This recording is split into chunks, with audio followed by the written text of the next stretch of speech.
अलग अलग तरह की बंदूकों का अलग अलग तरह का मैकेनिज्म होता है, पर सभी बंदूकें एक ही बेसिक प्रिंसिपल पर काम करती हैं। फुल्ली ऑटोमेटिक बंदूकों से अलग, जो कि लगातार फायर कर सकती हैं, सेमी ऑटोमेटिक बंदूकें एक बार ट्रिगर दबाने पर एक ही राउंड फायर करती हैं। यह एक 9mm सेमी ऑटोमेटिक पिस्तौल है। इस वीडियो में हम देखेंगे कि सेमी ऑटोमेटिक हैंडगन्स और पिस्तौलें कैसे काम करती हैं। यह एक कारतूस या कार्ट्रिज है। इसे मैगजीन में लोड किया जाता है, जिसमें स्प्रिंग और फॉलोअर इस पर दबाव बनाए रखते हैं।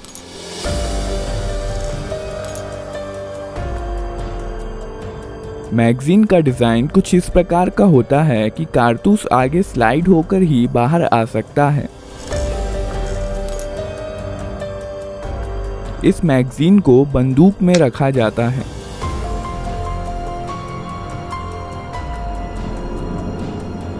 यहाँ पर बंदूक के अंदर के महत्वपूर्ण पार्ट्स दिखाए गए हैं। बंदूक को पहली बार फायर करने के लिए रिकॉइल स्प्रिंग के अगेंस्ट स्लाइडर को हाथ से पीछे खींचा जाता है। इसके कारण कई चीज़ें एक साथ होती हैं, जिन्हें हम एक एक करके देखेंगे। स्लाइडर के मूवमेंट के कारण हैमर पीछे आता है। यह हैमर स्ट्रट के जरिए मेन स्प्रिंग से जुड़ा होता है और इसलिए मेन स्प्रिंग को दबा देता है।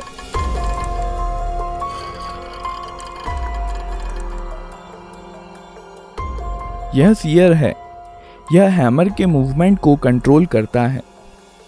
जब स्लाइडर पीछे जाता है, तब सीयर लीफ स्प्रिंग के दबाव में हैमर के साथ एंगेज हो जाता है और हैमर को वापस जाने से रोकता है।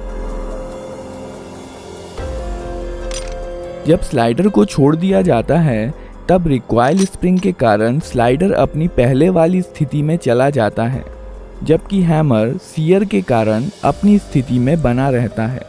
इस प्रक्रिया को कॉकिंग कहते हैं। जब स्लाइडर पीछे आता है, तो इस पर बने प्रोजेक्शन बैरल को पीछे की ओर धकेलते हैं, जिसके कारण बैरल कुछ नीचे हो जाता है और इसलिए अब इसमें कारतूस आसानी से भरा जा सकता है। जब स्लाइडर वापस लौट रहा होता है, तो यह एक कारतूस बैरल में ले जाता है और बैरल को अपनी पहले वाली स्थिति में धकेल देता है। कारतूस का पिछला हिस्सा एक्सट्रैक्टर में फंस जाता है, जो कि स्लाइडर से जुड़ा होता है। पिस्तौल अब फायर करने के लिए तैयार है। जब ट्रिगर दबाया जाता है, सीयर डिस्कनेक्टर के माध्यम से धकेल दिया जाता है, जिसके कारण यह हैमर से डिसएंगेज हो जाता है। हैमर अब फ्री है और मेन स्प्रिंग के दबाव में यह फायरिंग पिन, जो कि स्लाइडर में फिक्स्ड होती है, से जा टकराता है। बदले में यह फायरिंग पिन कारतूस के प्राइमर पर स्ट्राइक करती है।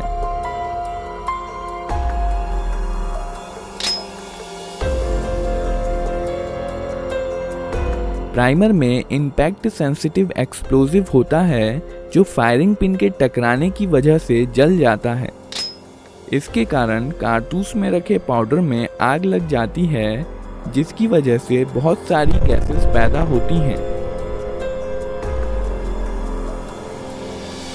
और इस प्रकार बुलेट के पीछे की जगह बेहद हाई प्रेशर गैसों से भर जाती है। इसलिए बुलेट पर पीछे से बल लगता है, जिसके कारण बुलेट बहुत तेज गति के साथ बैरल से बाहर निकलती है। बुलेट के बाहर आ जाने पर यह गैसेस एटमॉस्फेयर में चली जाती हैं और अब यह बुलेट पर कोई बल नहीं लगाती हैं और बुलेट अपने मोमेंटम के कारण आगे बढ़ती जाती है।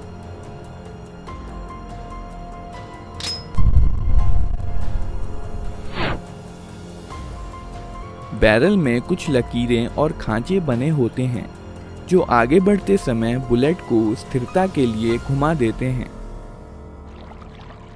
यह गैसें बंदूक पर भी समान और विपरीत बल लगाती हैं, पर चूंकि बंदूक काफ़ी भारी होती है, इसलिए इसका एक्सेलरेशन बुलेट के मुकाबले काफ़ी कम होता है और इसलिए यह पीछे की तरफ ज़्यादा गति प्राप्त नहीं कर पाती।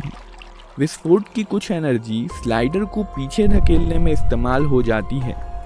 केस या खोखा स्लाइडर के साथ पीछे आता है और इजेक्टर की मदद से बाहर निकाल दिया जाता है।